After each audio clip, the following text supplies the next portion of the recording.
Pernah nggak sih Anda berhenti sejenak dan berpikir, gimana caranya makanan yang kita makan itu bisa berubah jadi tenaga buat kita kerja, mikir, bahkan buat sekedar bernafas? Nah, hari ini kita bakal bedah keajaiban di baliknya metabolisme biomolekul. Tenang, kita akan buat ini jadi gampang banget dimengerti. Oke, ini dia peta perjalanan kita hari ini. Kita bakal mulai dari gambaran besarnya dulu, yaitu gimana tubuh kita bekerja kayak mesin kimia. Terus kita kenalan sama para pemain utamanya. Dari si pemencepat reaksi, si tukang bangun, sampai ke sumber-sumber bahan bakar utama kita. Ini kan pertanyaan sehari-hari banget ya kan? Gimana ceritanya sepiring nasi bisa jadi tenaga buat kita lari-larian seharian? Nah, di baliknya itu ada proses biokimia yang super keren dan kita akan bongkar rahasianya sekarang. Oke, kita mulai dari yang paling dasar dulu ya. Coba bayangin tubuh kita ini kayak sebuah pabrik kimia super canggih. Nah, sistem operasi yang menjalankan pabrik ini cuma satu, metabolisme. Jadi, apa sih metabolisme itu? Gampangnya gini, metabolisme itu adalah total dari semua reaksi kimia yang terjadi di dalam tubuh kita. Setiap detik, dari makhluk paling kecil sampai tubuh kita yang rumit ini, proses inilah yang literally bikin kita tetap hidup dan berfungsi. Terus di mana semua aksi ini terjadi? Jawabannya di dalam sel. Dan gak peduli itu sel yang super simple kayak di bakteri atau sel yang jauh lebih kompleks dan rapih yang ngebentuk tubuh kita, dua-duanya itu adalah panggung utama dari drama metabolisme ini. Nah, di dalam pabrik tubuh kita ini, reaksi kimia kan gak terjadi gitu aja ya. Mereka butuh semacam mandor atau manajer super efisien yang bikin semuanya jalan ngebut. Yuk kita kenalan sama si bosnya, enzim. Coba bayangin, 1 juta kali lebih cepat. Tanpa enzim, proses mencerna makan siang Anda itu mungkin butuh waktu bertahun-tahun loh. Jadi mereka ini benar-benar pahlawan di balik layar yang bikin kehidupan jadi mungkin. Cara kerjanya tuh keren banget, sering disebut teori kunci dan gembok. Jadi setiap enzim itu punya bentuk unik, anggap aja itu gemboknya.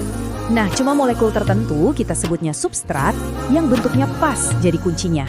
Kalau nggak cocok, ya nggak bakal kebuka, nggak ada reaksi. Super spesifik. Prosesnya sendiri simple tapi super efektif. Pertama, si kunci atau substrat ini datang dan nempel ke gembok enzim. Terus, klik, terjadi perubahan ajaib. Substratnya diubah jadi produk baru. Begitu selesai, produknya dilepas dan enzimnya langsung siap kerja lagi. Terus-terusan dengan kecepatan yang gila-gilaan. Oke, sekarang kita kenalan sama pemain kunci yang pertama. Mereka ini adalah para pekerja keras dan si tukang bangun di tubuh kita, protein. Kalau dengar kata protein, pasti langsung mikir otot kan? Padahal kerjaan mereka jauh lebih banyak dari itu. Mereka ini ibaratnya pekerja serbaguna di tubuh kita. Bangun dan perbaikin jaringan, iya. Jadi enzim yang tadi kita bahas, iya juga. Bahkan yang bawa-bawa oksigen di darah kita, si hemoglobin, itu juga protein loh. Keren kan?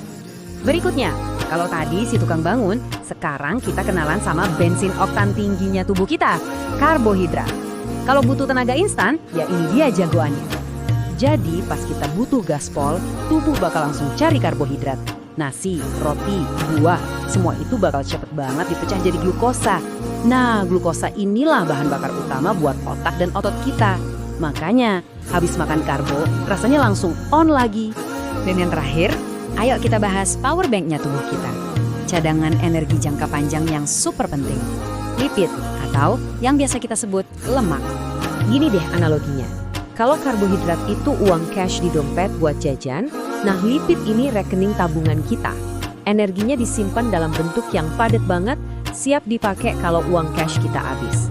Selain itu, mereka juga krusial banget buat melindungi organ-organ vital kita dan jadi bahan baku dinding sel. Lihat deh, gambar ini nunjukin gimana lipid itu disimpan. Mereka dipak rapi dan padat di dalam sel lemak. Mirip banget kayak tumpukan baterai cadangan yang nunggu giliran dipakai. Nah, energi inilah yang kepake pas kita olahraga lama atau lagi puasa.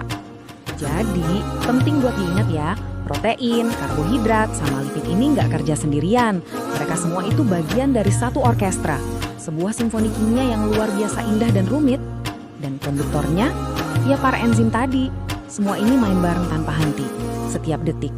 Cuma untuk bikin kita tetap hidup, bergerak, dan berpikir.